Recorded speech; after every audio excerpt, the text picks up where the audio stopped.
போகுதுன்னா, எளிமையாக வாழும் தலைப்பு பார்த்துட்டு இருக்கோம்.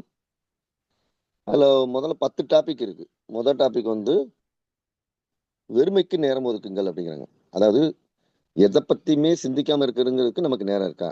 ஒரு நாளைக்கு நம்ம வந்து ஒரு 10 நிமிஷமாவது எத பத்தியுமே சிந்திக்காம இருந்து பாருங்க.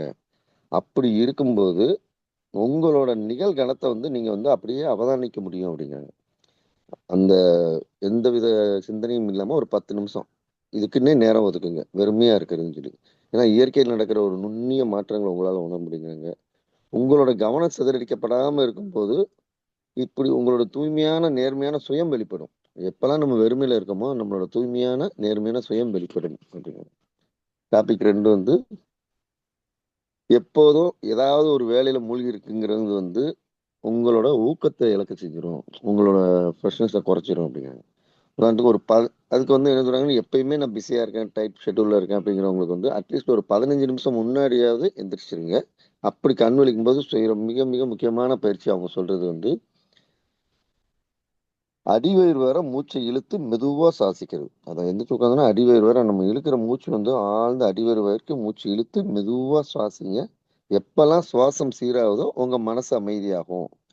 அப்போ அப்படியே அந்த வான வெளிய வந்து வானத்த பாருங்க. பறவைகளோட கீச்சொலிய கேளுங்க. உங்க மனசுல ஒரு சின்ன இடம் உருவாகும். அதாவது பிஸி பிஸின்னு இருக்கிற இடத்துக்கு அவர் வந்து நம்ம டயத்தையும் சொல்றாரு. அதே நேரத்துல நம்ம இதயத்தில் இடம் கொடுக்கணுங்கிறாங்க. நீங்க ஒரு 15 நிமிஷம் முன்னாடி எந்திரிச்சு இப்படி ஒரு விஷயத்த பார்க்கும்போது, உங்களோட வாழ்க்கையில எப்பயுமே ரெஸ்ட்லெஸ்ஸா இருக்க நீங்க, ஒரு ஒரு மேஜிக் உங்களுக்கு நடந்துரும் அப்படிங்க. உங்க மனசுக்குள்ள வந்து ஒரு இடத்த உருவாக்குறீங்க.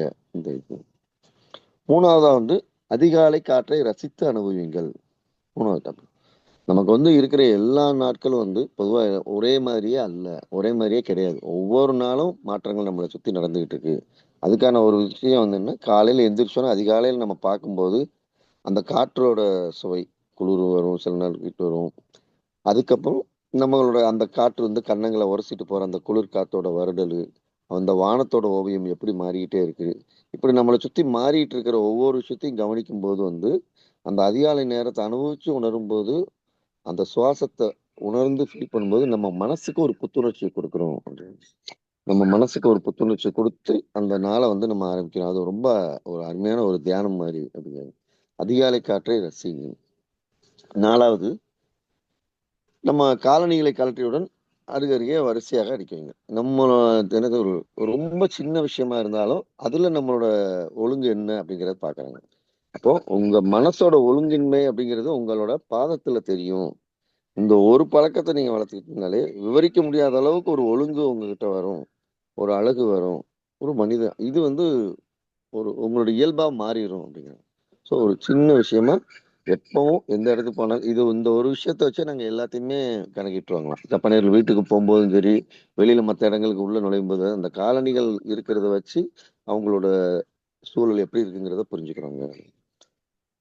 5வது வந்து உங்களுக்கு தேவையில்லாதத தூக்கி எறியுங்கள்.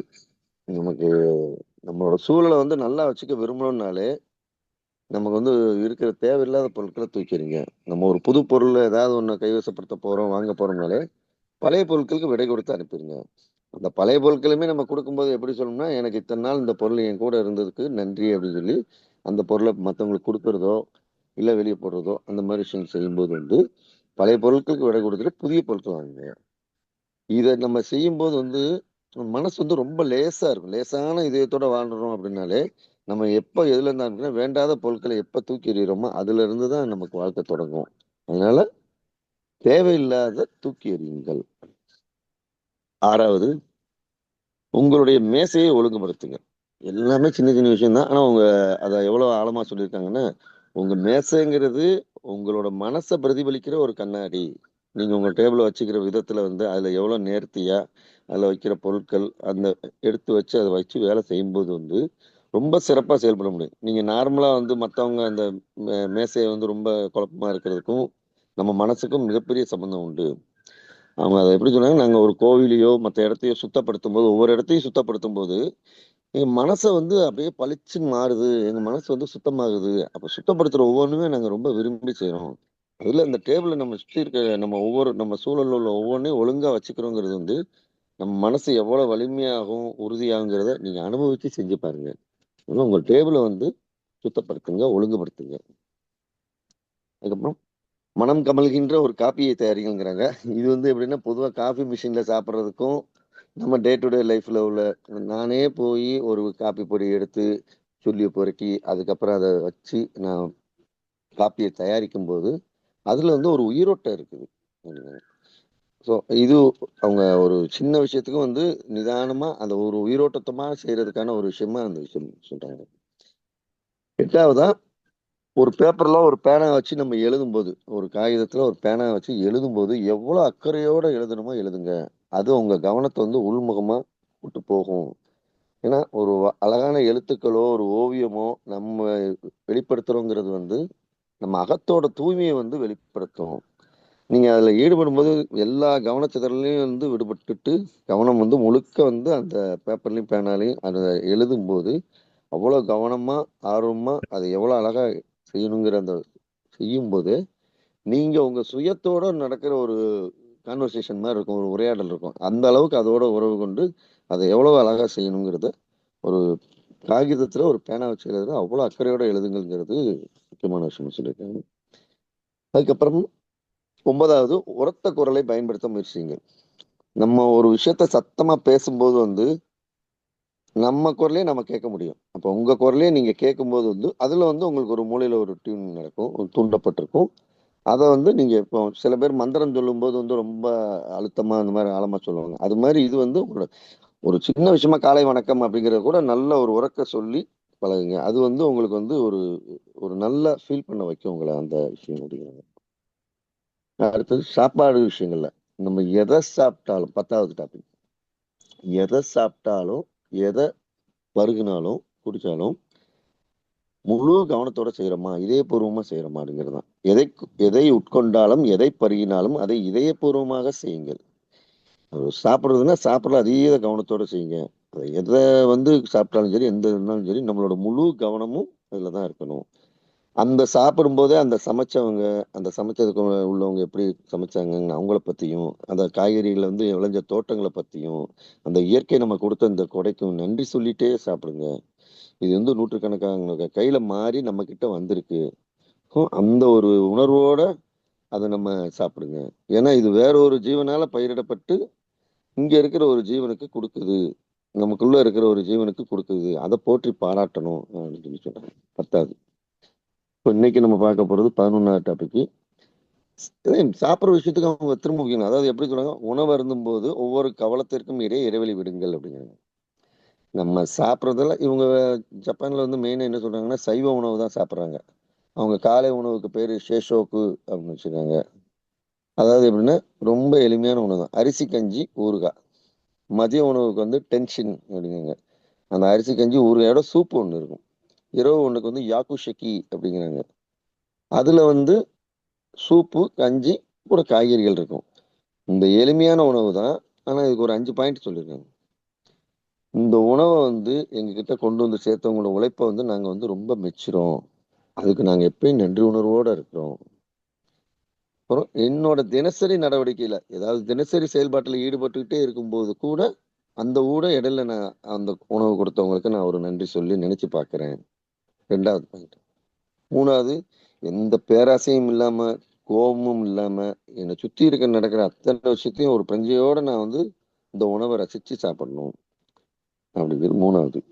4வதா என்ன சொல்றாருன்னா ஒரு ஆரோக்கியமான உடம்ப வேணும் அப்படிங்கறதுக்காக மட்டுமல்ல, இது எங்களோட ஆன்மாவுக்கே ஒரு செறிவூட்டுற ஒரு மருந்து. இது நான் ஒரு உணவுங்கிறது என்னோட ஆரோக்கியமான உடம்புக்காக மட்டுமாக இதை செய்யல. ஆரோக்கியமான உடம்பு பேணவும் செய்து அதே நேரத்துல என்னோட ஆன்மாவுக்கு ஒரு செறிவூட்டக்கூடிய மருந்தை இதை பார்க்கிறோம். இது ஒரு எக்ஸ்ட்ரீம் என்னன்னா நான் ஒரு முக்தியை நோக்கி 5வது பாயிண்டா வந்து எங்களுடைய இணக்கமான ஒரு முக்தியை நோக்கிய ஒரு பாதைக்கான உணவா இந்த உணவை நான் நன்றியோட சாப்பிடுறேன் அப்படின்னு.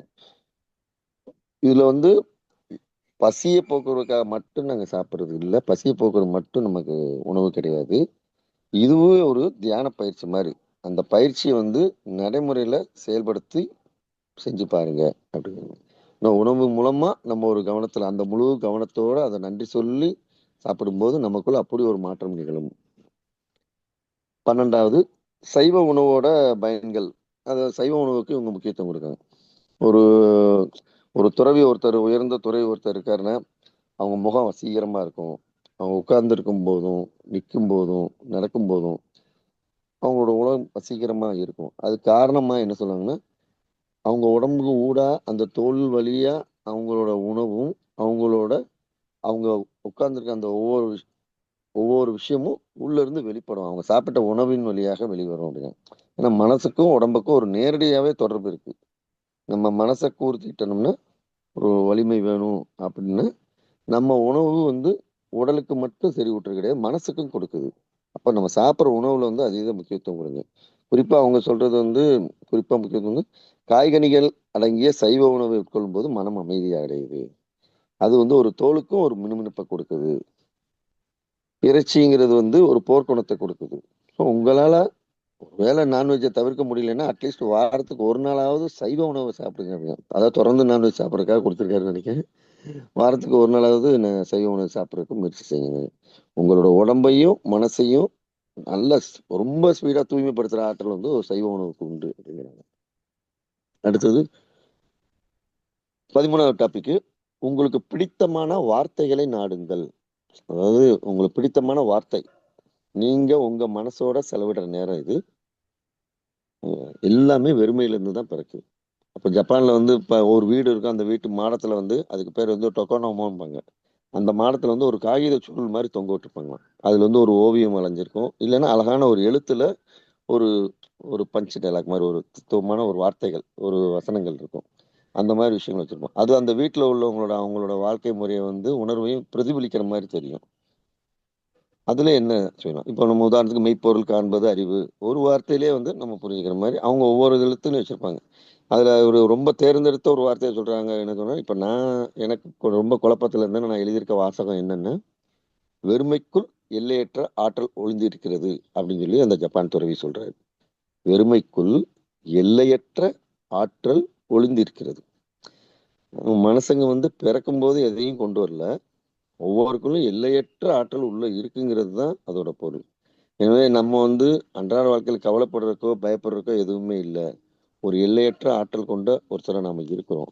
அப்போ உங்க வீட்டுல வந்து ஒரு அழகான எழுத்துக்களால ஒரு நல்ல ஒரு மேற்கோள் காட்டக்கூடிய ஒரு விஷயமும் உங்க மாடத்திலயோ இல்ல உங்க இடத்துலயோ ஒரு வாசகம் வந்து எழுதி வைங்க அப்படின்னு சொல்லி சொல்லிடுறாங்க.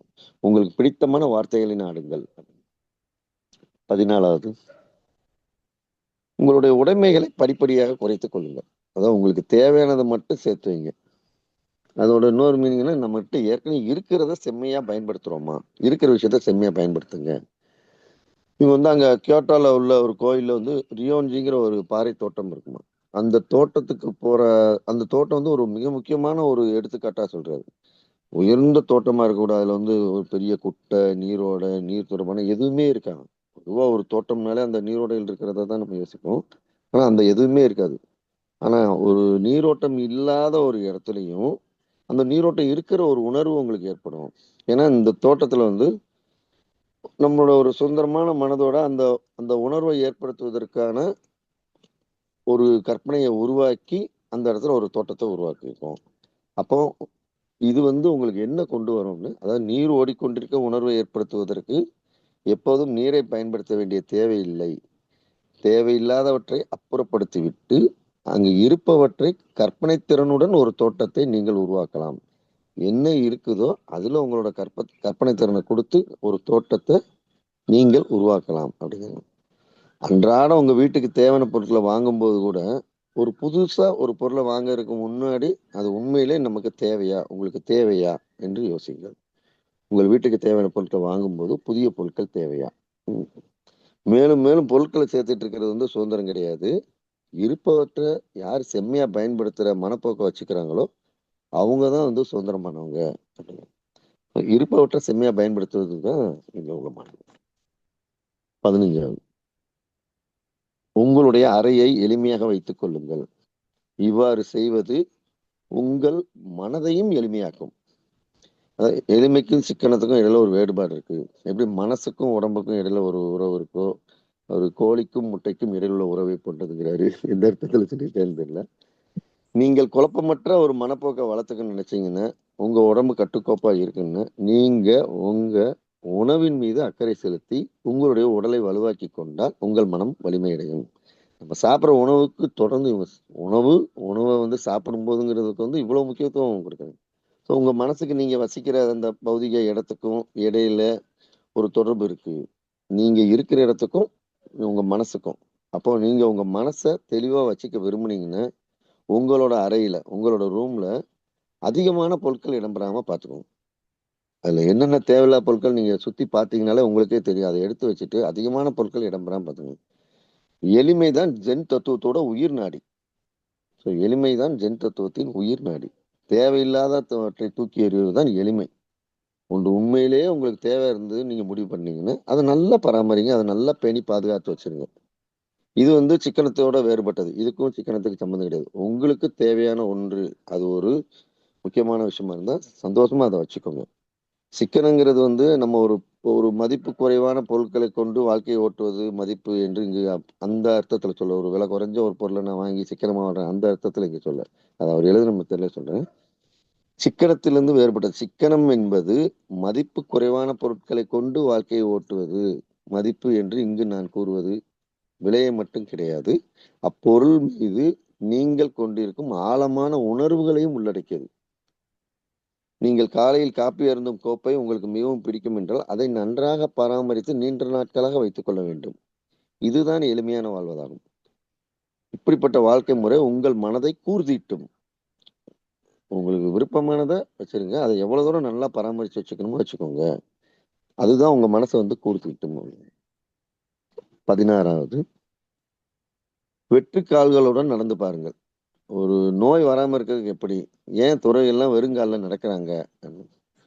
புத்த துறைகள் வந்து 365 நாள் வெறுங்காலோட தான் நடக்கிறாங்க. அவங்களோட ஆடையும் எளிமையா தான் இருக்கும். அவங்களுக்கு அந்த கடுங்குளிர்லயும் கூட அந்த ஆடையே தான் போடுறாங்க. தொடர்ந்து வெயில் காலத்துலயும் சரி, குளிர் காலத்துலயும் சரி. அதுவே தான் அவங்களுக்கு வாழ்க்கையா இருக்கு. முதல்ல இது அவங்களுக்கு கடினமா இருக்கும். ஆனா பழக்கப்படுத்தினதுக்கு அப்புறம் அது ஒரு புத்துணர்ச்சி கொடுக்கக்கூடியதா இருக்கு. இந்த வாழ்க்கை முறை வந்து உடம்ப வந்து இயற்கையான முறையில வலுப்படுத்திக்கிட்டே வர்றதா சொல்றாங்க. துறைகளுக்கும் அபூர்வமா எப்பயாவது சளி பிடிக்குது. அவங்கள ஒத்த வயசுல குளிர் காலத்துல வந்து சில பேர் வந்து அந்த சாக்ஸ் போடுறாங்க. வெற்றிக்கால்களோட நடக்கிறதோட இன்பத்தை அதனால நிச்சயமா கொடுக்க முடியாது. நிச்சயமா கொடுக்க முடியும். அதனால நம்ம வெளியே செல்லும்போது அதிகபட்சம் நான் அவர் சொல்ற சாதாரண செருப்பு தான் அணிஞ்சுக்கிறேன். இது உங்களுடைய ஆரோக்கியத்திற்கு நல்லது. உங்க பாதத்துக்கும் உங்களோட பெருவிரலுக்கும் அதற்கு அடுத்த விரலுக்கும் இடையில் உள்ள பகுதியில உங்களுடைய மூளையோடும் பிற முக்கியமான உறுப்புகளோட தொடர்புடைய அழுத்த புள்ளிகள் இருக்குது. நீங்க சாதாரண செருப்பு அணியும் போது வந்து அந்த பெருவிரலுக்கும் அதுக்கு அடுத்த விரலுக்கும் இடையில இருக்க அந்த செருப்பு வாரு அந்த பகுதியை வந்து அழுத்துது. நீங்க நடக்கும்போது அந்த அழுத்தம் அப்பகுதிக்கு ஒரு மசாஜ் கொடுப்பது போல் இருக்குது. நீங்க வீட்டில் இருக்கும்போது வெற்றுக்கால்களுடன் நடப்பது நல்லது. வெளியே செல்லும்போது சாதாரண செருப்பு அணிங்க. குறைந்தபட்சம் உங்களோட விடுமுறை நாட்களையா இந்த பயிற்சி செய்யுங்க. வெற்றுக்கால்களுடன் நடந்து பாருங்கள். அடுத்ததாக 17வது, ஆழமாக மூச்சு விடுங்கள். ஒரு எதிர்மறை உணர்ச்சிகளை எப்படி நம்ம எடுக்கலாம் உள்ள இருந்து? உள்ள இருக்கிற சுவாசத்தை மேம்படுத்தினாலே மனம் மேம்படும். இது எல்லாருக்குமே நமக்கு தெரிஞ்ச விஷயம்தான். கொஞ்சம் கவனமா நம்ம கூடுதலா சொல்றாங்க. நீங்க உங்க சுவாசத்தை மேம்படுத்தினாலே உங்களுடைய மனம் மேம்படும். மூச்சை வெளிவிடுவதற்கு முன்பு மூச்சை உள்ளே இழுக்க வேண்டும். நீங்க மூச்சை மெதுவா வெளியேற்றும் போது உங்களுடைய தொப்புளுக்கு கீழே உள்ள இடத்தின் மீது உங்கள் கவனத்தை குவியுங்கள். அதாவது நீங்கள் உங்கள் மூச்சை மெதுவாக வெளியேற்றும் போது உங்களுடைய தொப்புளுக்கு கீழே உள்ள இடத்தின் மீது உங்கள் முழு கவனத்தையும் குவியுங்கள். மூச்சு முழுமையா வெளியேறினவுடன் மூச்சை உள்ளே இழுப்பது தானாவே நடக்கும். மூச்சு வெளியேறிடுச்சுன்னா மூச்சு அதுவாகவே தன்னைத்தானே மூச்சு இழுத்துக்கிறோம். இந்த ஆசுவாசமான முறையில இது நடைபெறும். இந்த சுழற்சி மீண்டும் மீண்டும் தொடர்ந்து நடக்கும்போது நீங்க அமைதியா இருக்கிறத ஃபீல் பண்ணுவீங்க. உங்களோட உடம்பு வந்து இந்த பூமியோட பிணைஞ்சு இருக்கிற உணர்வு உங்களுக்குள்ள ஏற்படும். அதாவது உங்களுக்கு ஒரு மனக்கலக்கத்துல இருந்தோம்னா அதுல இருந்து விடுபடுவோம். உங்களோட மூச்சு நெஞ்சில இருந்து வரும்போது வந்து நீங்க எந்த பிணைப்பும் இல்லாம இருக்கிறத தடுக்கவே முடியாது. ஒரு பொறுமை இல்லாத தன்மை வளர்த்தெடுக்கிறதுக்கு அது காரணமா இருக்கும். உங்களோட சுவாசத்தின் வேகம் அதிகமா இருக்கும். ஆனா உங்களோட பொறுமை போயிரும் உங்களை விட்டு. அப்போ நீங்க எரிச்சல் அடைய தொடங்குவீங்க.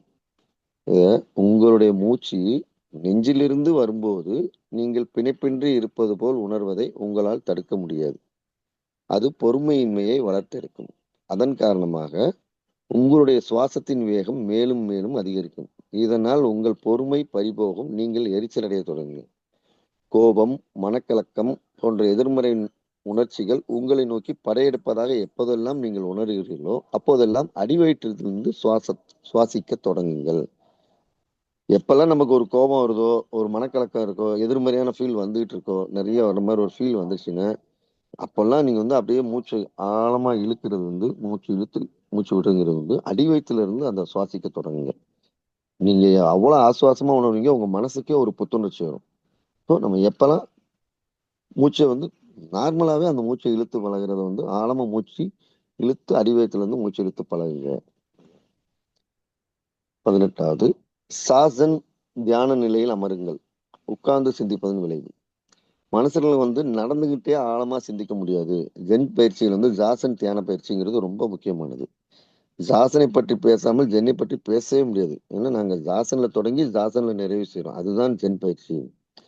மனிதர்களால் நடந்து கொண்டே ஆழமாக சிந்திக்க முடியாது. நம்மிடம் ஒரு மனசுதான் இருக்குது. நம் மனசும் இயக்கத்துல இருக்கும்போது ஒரு செயல்ல நடக்கிறதுங்கிற ஒரு செயல்பாட்டுல இருக்கும்போது நம்ம கவனத்தை முழுமையா ஆழமான சிந்தனையில ஈடுபட முடியாது. இப்ப நடந்துட்டு இருக்கும்போது சிந்திக்க முயற்சி செஞ்சோம்னா உங்களோட சிந்தனை பெரும்பாலும் இன்னைக்கு நைட் என்ன சமைக்கலாம், இல்ல நாளைக்கு என்னென்ன வேலைகள்லாம் இருக்கு, அடுத்தடுத்து அன்றாட நடைமுறையில் உள்ள வேலைகளை பற்றிய சிந்தனைகள் நடக்கும்போது இருக்கலாம். அதை பத்தி ஒரு விஷயம் எடுக்கலாம். ஆனா எது வாழ்க்கையோட பொருள் என்ன, வாழ்க்கையோட பேருண்மை என்ன, இந்த மாதிரி ஆழமான விஷயங்கள் குறித்து சிந்திக்க தொடங்கும் போது ஜாசன் தியான முறையில, அதாவது அது சரியான முறையில உட்காருங்கிறாங்க. உட்கார்றதுக்கு ஒரு பொசிஷன் வச்சிருக்காங்க. அந்த ஜாசன் முறையில உட்கார்ந்து சுவாசத்துல சுவாசத்துல அப்படியே கவனத்தை செலுத்தி இறுதியா நம்ம மனசை இழுத்து பிடிச்சு ஒவ்வொரு வாட்டியும் மனசு போயிட்டு போயிட்டு வரும். அந்த மனசை கவனிச்சுக்கிட்டே இருக்கும்போது அதை இழுத்து பிடிச்சு வச்சீங்கன்னா தெரியும். இந்த 3ஐயும் நிறைவேற்றின பிறகு உங்களுக்கு சாசன தியானத்தை தொடங்கணும். அதாவது முதல்ல உட்கார்ற பொசிஷன், 2வது மூச்சை கவனிக்கிறது, 3வது மனம் எங்கெங்கெல்லாம் போயிட்டு போயிட்டு திரும்ப வருதுங்கிறத கவனிச்சு அதை கொண்டு வர்றது. இந்த மாதிரி அமர்ந்து உட்கார்ந்து இருக்கும்போது மனசை வெறுமையாக்கிடுங்க. தொடர்ந்து வரக்கூடிய எண்ணங்கள்ல இருந்து அப்படியே மனசை மென்மையாக்குங்க. இது உங்களுக்கு தொடர்ந்து எண்ணங்கள் மேல இருந்தவாறு மெதுவா செல்ல அனுமதிச்சுட்டே இருங்க. அதுவா உங்களுக்கு ஒரு வெறுமையை கொடுக்கும். ஸோ ஜாசன் தியான நிலையில் அமருங்க. 19வது, நின்று கொண்டு செய்யும் ஒரு ஆசனத்தை முயற்சி செய்யுங்க. அதாவது நின்றுகிட்டு செய்யறதே ஒரு ஆசனம் செய்யுங்க. இப்போ நம்ம போக்குவரத்துல நீங்க ஈடுபடும் போது இந்த நேரத்தை பயன்படுத்துங்கன்னு சொல்லி ஜென் ஒரு வழிமுறை சொல்லு. இது உங்களை நீங்களே ஊக்கப்படுத்துறதுக்கான ஒரு வழிமுறை. இப்போ வீட்டுல இருந்து ரொம்ப தூரம் தள்ளி இருக்க ஒரு இடத்துல வேலை பார்க்குறவங்களுக்கு அந்த பயணமே ஒரு அழுத்தத்தை கொடுக்கும். அப்போ அந்த டிராவலிங்ல நேரத்தை செலவு பண்றதுங்கிறது அவங்களுக்கு ரொம்ப கஷ்டமா இருக்கும். இதே இது உங்களுடைய ஆபீஸும் வீடும் ஒரே இடத்துல இருப்பதா கற்பனை செய்யுங்க. நீங்க பயணமே செய்ய வேண்டாம் என்றால் அது ஒரு வசதியான ஏற்பாடா இருக்குன்னு நீங்க நினைக்கலாம். ஆனா நமக்கு அவ்வப்போது சில மாற்றங்கள் தேவைப்படும். ஒரு கட்டடத்துல இருந்துகிட்டு அங்கேயே வேலைக்கு செல்லுங்கிறது ரொம்ப இவரோட இதுல கடினமானது. நீங்க வீட்டுல இருந்து வேலைக்கு புறப்பட்டு போகும்போது ஒரு பெற்றோரோட முகமுடிய வச்சிருப்பீங்க. அப்புறம் ரயில்லயோ பேருந்துலயோ போகும்போது ஒரு இடம் கேப் கிடைக்குது. ஆபீஸ் போகும்போது ஒரு மேலாளரோட முகத்தை வச்சிருப்பீங்க. நீங்கள் வசிக்கிற 2 பாத்திரங்கள், ஒரு பக்கம் மேலாளரா, ஒரு பக்கம் வீட்டுல ஒரு பெற்றோரா, 2 பாலத்துக்கு இடையில ஒரு பயணம் இருக்கும்போது அந்த ஒரு கேரக்டர்ல இருந்து இன்னொரு கேரக்டருக்கு மாறுறதுக்கான ஒரு கால அவகாசம் கிடைக்குது அப்படிங்கிறது. அந்த டிராவலிங் டைம்ங்கிறது நம்மளை மாத்துறதுக்கு கால அவகாசம். இது எப்படி சொல்லிடுறாங்கன்னா, இந்த பயண நேரத்தை நீங்கள் உங்களை ஊக்குவித்துக் கொள்ள பயன்படுத்த விரும்பினால் நான் உங்களுக்கு ஒன்றை பரிந்துரைக்க விரும்புகிறேன். இதை நிற்றல் பயிற்சி என்று அழைக்கலாம். நீங்கள் பேருந்திலோ அல்லது ரயிலிலோ பயணிக்கும் போது தலைக்கு மேலாக இருக்கும் கைப்பிடி பிடித்தபடி கூட நீங்கள் செய்யலாம். நின்று கொண்டே கவனத்தை உங்களுடைய தொப்புளுக்கு கீழே உள்ள இடத்தின் மீது குவித்து சாசன் பயிற்சியை மேற்கொள்ளுங்கள். திரும்பவும் அந்த இதைத்தான் சொல்றாங்க. நம்ம தொப்புளுக்கு கீழே உள்ள அந்த இடத்துல மனசை குவிச்சு சாசன் பயிற்சி செய்யுங்க. உங்களோட பயணத்தின் போது உங்களுக்கு வேறு எப்பெல்லாம் நேரம் கிடைக்குதோ அந்த நேரத்துல இந்த பயிற்சி உங்களுக்கு மிகப்பெரிய உதவியா இருக்கும். மிகப்பெரிய அளவுக்கு ஊக்கப்படுத்தும். அந்த தொப்புளுக்கு கீழே உள்ள இடத்துல தொடர்ந்து உங்களோட கவனத்தை செலுத்துங்க. பயிற்சி கொள்ளுங்க. 20வது, உங்களோட கட்டுப்பாட்டுல இல்லாத விஷயங்கள் குறித்து கவலை கொள்வதில் நேரத்தை வீணாக்காதீர்கள். உங்களோட கண்ட்ரோல் இல்லாத ஒரு விஷயத்த பத்தி பெருசா கவலை கொண்டு அதுல நேரத்தை வீணாக்குங்க. ஏன்னா திடீர்னு கன நேரத்திற்கு நீங்க உங்களை பின்னால் விட்டு சென்றால் எப்படி இருக்கும் அப்படிங்கிறாரு. உதாரணத்துக்கு சாசன் தியானத்தில் அமர்ந்திருக்கும் போது வேற எதை பற்றி சிந்திக்க கூடாது. இவ்வாறுதான் எங்களுக்கு கற்றுக் கொடுக்கப்பட்டுள்ளது. ஆனால் நடைமுறையில் இது பெரிய சவாலாக உள்ளது.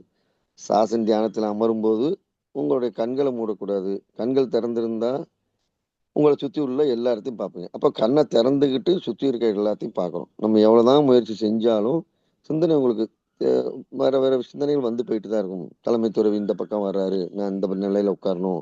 என் கால் மரத்துருச்சு. ஐயோ! இது தேவையில்லாத. இத சிந்திக்காத. இப்படி நம்ம சிந்திக்கிறதே ஒரு சிந்தனை தானே! அப்படின்னு. ஆனா ஜாசன் தியானத்துல உங்களுக்கு ஒரு அனுபவம் கிடைச்சிருச்சு.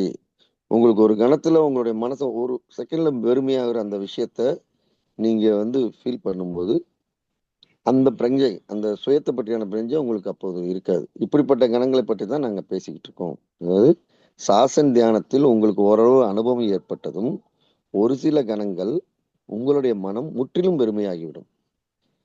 அப்போது நீங்கள் எதைப் பற்றியும் சிந்தித்துக் கொண்டிருக்கவில்லை என்பதை நீங்கள் உணர்வீர்கள். உங்களுடைய சுயத்தைப் பற்றிய பிரக்ஞை கூட உங்களுக்கு அப்போது இருக்காது. இப்படிப்பட்ட கணங்களைப் பற்றித்தான் நான் பேசிக் கொண்டிருக்கிறேன். உங்கள் மனம் ஒரு தெளிந்த நீரோடையைப் போல் இருக்கும்.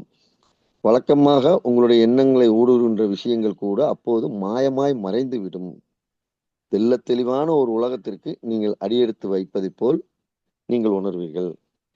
இதைத்தான் நான் ஆன்மீக ரீதியாக லேசாதல் என்று அழைக்கிறேன்.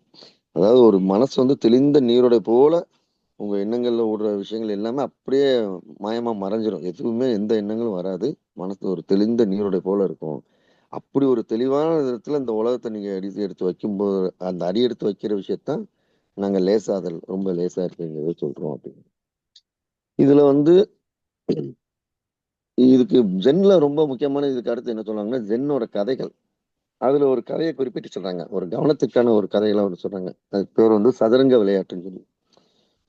ஒரு இளைஞன் வந்து வாழ்க்கையில தோல்வி அடைஞ்சதா கருதிட்டு இருக்க ஒரு இளைஞன் ரொம்ப தூரம் டிராவல் பண்ணி ஒரு புத்த மடாலயத்துக்கு வர்றாரு. அந்த குருவை சந்திச்சு, குருவே எனக்கு வாழ்க்கை ரொம்ப ஏமாற்றம் அளிப்பதா இருக்குது. நான் எல்லா வித துன்பங்கள்ல இருந்தும் விடுபட்டு மெய்ஞானத்தை அடையணும்னு விரும்புறேன். அதற்கு தியானம் மாதிரி கடுமையான பயிற்சியெல்லாம் என்னால செய்ய முடியாது. ஆனா மெய்ஞானம் அடையணும். அதுக்கு எனக்கு ஏதாவது ஒரு குறுக்கு வழி இருக்குதா? அப்படின்னு கேட்காரு. அதாவது எனக்கு வாழ்க்கையில ஏமாற்றம் இருக்குது. ஆனா நான் வந்து ரொம்ப துன்பப்படாம, ரொம்ப கடுமையான கஷ்டமான முயற்சிகள்லாம் பண்ணாம, எனக்கு வந்து குறுக்கு வழியில ஏதாவது ஒரு தியானம் இருக்கணும்னா, உடனே குரு வந்து இருக்குது. ஆனா அதுக்கு நீ ரொம்ப உறுதியோட இருக்கணும். ரொம்ப மிகுந்த உறுதியோட இருக்கணும் அப்படின்னா. சரி அப்படிங்கிறாரு அந்த இளைஞன். உன்னோட இளமை காலத்துல நீ என்ன கற்றாய்? உன்னோட இதுலயே வந்து உன் வாழ்க்கையிலே நீ எதுல அதிகமா செறிவா ஈடுபட்டிருக்கிறாய் அப்படின்னு கேட்குது. இல்ல குருவே என் குடும்பம் வந்து ரொம்ப வசதியானது. எனக்கு வேலை செய்ய வேண்டிய அவசியமே இல்ல. நான் வந்து சதுரங்க விளையாட்டுல, அதாவது செஸ்ல ரொம்ப ஆர்வமா இருந்தனால, அத மட்டும் நான் நாள் முழுவதும் நல்லா விளையாடுவேன் அப்படின்னு. உடனே குரு வந்து தன்னோட சிஷ்யரை கூப்பிட்டு, அவர் பேரு கியோஷேய். கியோஷேய்ங்கிற சிஷ்யரை கூப்பிட்டு, இங்க வா. இங்க உட்கார்ந்து இந்த இளைஞனோட சேர்ந்து சதுரங்க விளையாட்டு விளையாடுன்னு சொல்லி உட்கார வைக்காரு. கியோஷேய் வந்து உட்கார்ந்தோனே சதுரங்க பலகையை எடுத்து வச்சு அந்த காய்களை எல்லாத்தையும் அடுக்கணும்னு குரு வந்து ஒரு வாள் எடுக்கிறாரு. கியோசை இதுவரைக்கும் நான் எது சொன்னாலும் நீ அப்படியே கீழ்ப்படிஞ்சு கேட்டிருக்க. இப்போ நீ வந்து சதுரங்க விளையாட்டு விளையாட போற. அந்த விளையாட்டுல நீ தோத்தேன்னா இந்த வாளால உன் தலையை துண்டித்திருவேன். அவன் தோற்றான்னா அவனுடைய தலை போகும் அப்படிங்கிறாரு. உடனே கியோசை வந்து குருவோட ஆணைக்கிணங்க தலைவணங்கி அதை நான் ஏற்றுக்கொள்கிறேன்னு விளையாட்ட ஆரம்பிக்குது. அந்த இளைஞனுக்கு வந்து வேர்த்து கொட்டுது. சுற்றுச்சூழலே மறந்துறான். தன் உயிரை எப்படியா காப்பாத்தணுமேன்னு சொல்லி முழு கவனத்தோட விளையாடுறான். ஒரு கட்டத்துல கியோசை வந்து ஒரு தப்பான ஒரு காயை நகர்த்தணும்னு அதை சரியா பயன்படுத்திக்கிறான். பயன்படுத்திட்டு அதை ஒரு சிப்பாயை விட்டுட்டான் ரைட்டு அப்படின்னா கடக்கனாலே கவனிக்கிறான். சரி நம்ம இதுல எப்படி ஜெயிச்சிட போறோம் அப்படின்னு தெரிஞ்சு அப்படியே அவரை பார்க்கறான். அங்க உள்ள அந்த கியோசையோட முகத்துல வந்து அந்த சாந்தம் தவழும் அழகா சொல்லுவார். கியோசையின் சாந்தம் தவழும் கண்களில் அறிவு சுடர் மின்னியதை கண்டான். உயிர் போய் விடும் என்ற அச்சம் அவற்றில் துளி கூட இல்லை. நம்ம கியோசையோட முகத்துல வந்து தனக்கு உயிர் போயிருங்கிற உணர்வு ஒரு துளி கூட இல்லை. அந்த சாந்தம் தவழும் அந்த கண்களையும் அறிவு சுடர்ன்னு பார்க்கலாம். திரும்பவும் கியோசாய் வந்து ஒரு தப்பான ஒரு நகர்தலை நடத்தணும். இளைஞனுக்கு ரொம்ப மகிழ்ச்சி. நான் தான் வெற்றி பெற போறேங்கிறது வந்து நிச்சயமாயிருச்சு. இந்த உணர்வு இருக்கும்போது அந்த இளைஞனுக்கு டக்குன்னு இன்னொரு ஒரு விதமான ஒரு உணர்வு தோணும். எப்படின்னா, இதுவரைக்கும் நான் யாருக்கும் உபயோகம் இல்லாத வெற்றாக நான் நடத்திய கடந்த கால வாழ்க்கை அப்படிங்கிறது ஒரு செகண்ட் வந்து போகுது. யாருக்குமே உபயோகம் இல்லாத வெற்றாக நான் நடத்திய என்னோட கடந்த கால வாழ்க்கை அப்படின்னு சொன்னேன். நான் யாருக்கும் உபயோகம் இல்லாதவன். என்னோட மறைவுனால வந்து இந்த உலகத்துல எந்த தாக்கமும் ஏற்பட போறது இல்ல. ஆனா இந்த துறவியோ இப்படி ஒரு கடினமான, எளிமையான, மற்றவருக்கு உபயோகரமான ஒரு வாழ்க்கையை நடத்திட்டு வர்றாரு. மற்றவங்களுக்கு உபயோகரமா இருக்க இவரோட இறப்பு வந்து உலகத்துக்கு வந்து பேரிழப்பு. அப்ப அவர் சாகக்கூடாதுன்னு சொல்லி மனசுல முடிவு வரான். சோ அப்ப கியோசாய் வந்து எப்படி ஜெயிக்கட்டும்னு சொல்லி டக்குன்னு அவன் மனசு மாறுது. விவசாயி ஜெயிக்கட்டும், நாம தோத்துருவோம்னு சொல்லி ஒரு தப்பான கையை தெரிஞ்சே நகர்த்துறாரு. டக்குன்னு குரு உள்ள புகுந்து அந்த சதுரங்க பலகையை ஃபுல்லா கலைச்சிடுறாரு. செஸ்ல உள்ள எல்லா ஆட்டத்தையும் கலைச்சிட்டு, இதுல யாரும் ஜெயிக்கவும் இல்லை தோற்கவும் இல்லை அப்படின்னு சொல்லி அந்த இளைஞனை கூப்பிட்டு, மெய்ஞானத்தை அடையிறதுக்கு வந்து 2 விஷயங்கள் தான் இருக்கு. ஒண்ணு, முழுமையான கவனக்குவிப்பு. முழுமையான கவனக்குவிப்பு. மற்றொன்று கருணை. ரொம்ப கருணை உணர்வோட இருக்கு. இந்த 2யுமே இன்னைக்கு நீ கத்துக்கிட்ட. முதல்ல நீ கவனம் முழுவதும் விளையாட்டுல செலுத்தின. ஆனா துறவி தோத்து இறக்க போறான்னு தெரிஞ்சோன்னே அவரை தப்பிக்க வச்சு நீ இறக்கறதுக்கு தயாரான. அதுல இருந்து பிறந்ததான் கருணை. அந்த கருணையெல்லாம் நீ உன் உயிரை விடுறதுக்கும் சித்தமானது. அப்போ நீ இங்க தங்கி இருந்து இதே கவனத்தோட அங்க இங்க இருக்க தியானத்தை பழகிக்கும், மெய்ஞானம் நிச்சயமா கிடைக்கும் அப்படின்னு. அவ்வாறு செய்து அந்த இளைஞன் மெய்ஞானம் பெற்றான். இது கதை. நன்றி.